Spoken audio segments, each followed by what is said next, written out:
The second consequence of the Himalayan plateau is its effect on weather. Generally speaking, in the northern hemisphere, all weather starts in the west, comes east. If you've ever looked at a weather map of the Weather Channel in trying to look at the weather for your area, you'll know that the weather patterns move from west to east. And so one would expect patterns of rain to move from west to east across the Eurasian continent. And they do. But there is an exception.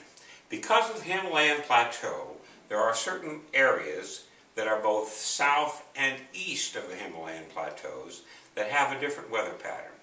It's caused by the fact that water and land heat up and cool at differential rates. But during the summer months, when the land heats up faster than the water, the air patterns move from the ocean onto land. Because of the large areas of the Asian continent, there are really significant amounts of movement of air. And this air is blocked from moving beyond the Tibetan plateau.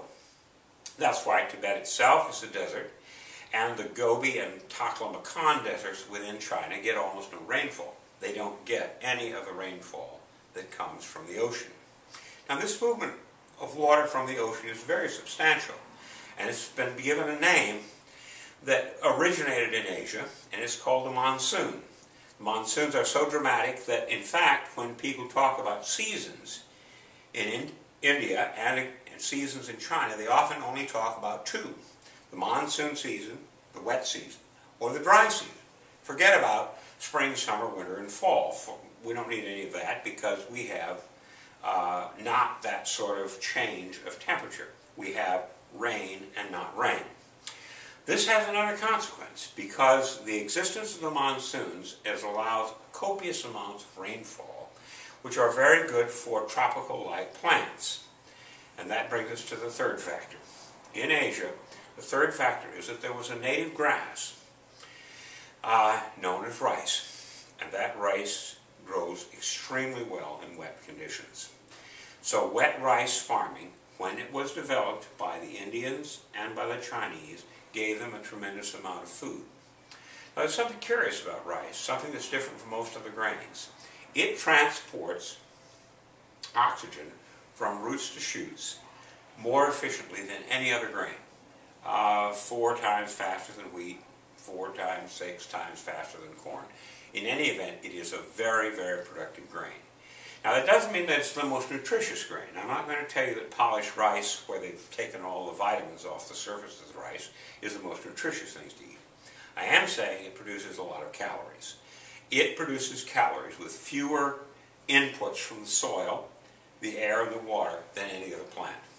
And that makes it extremely good for feeding lots and lots of people. Okay. Rice started in Southeast Asia, and the initial way of planting rice was to use the dry rice method, or sometimes called the Swidden rice method. It's a method of growing the rice as it was grown as a native crop, as it came naturally, which is in a dry setting. The original farmers, perhaps 10 to 12,000 years ago, began by discovering that they could eat the seeds from this plant. They weren't very big seeds, and they weren't very durable plants, but they discovered that if they would burn down a section of forest and then plant the seeds, they could get a good harvest. And the first year they would get a fabulous harvest. The second year not so good, and by the third year the soil was depleted and they would have to move on. Slashing and burning forest, planting crops, living there for a while, and then moving again. Somewhere in the last 10,000 years, a discovery was made that if you planted it by the wet rice method, you could increase the output tremendously. The only cost to it, though, is that the wet rice method is very labor intensive. You have to plant it, you have to transplant it, you have to weed it, and you have to harvest it. Those are 4 steps. And every one of those steps requires someone to stoop over. That's why the wet rice method is sometimes also called the 4 stoops method. And it is back-breaking work. But it continues to be used because it's not easy to mechanize. In fact, in the summer of 2004, when I was in China, I watched rice production in a rural area near Wuhan in China. and they were, by gum, still using ox to do the plowing because it was impractical to put any kind of tractor in the small paddies that they had to use. However, with the wet rice method, it is possible to generate enough rice to feed, in 1 square mile of land, 3,200 people. Now that vastly outstrips even the most productive corn or soybean or wheat production in the United States.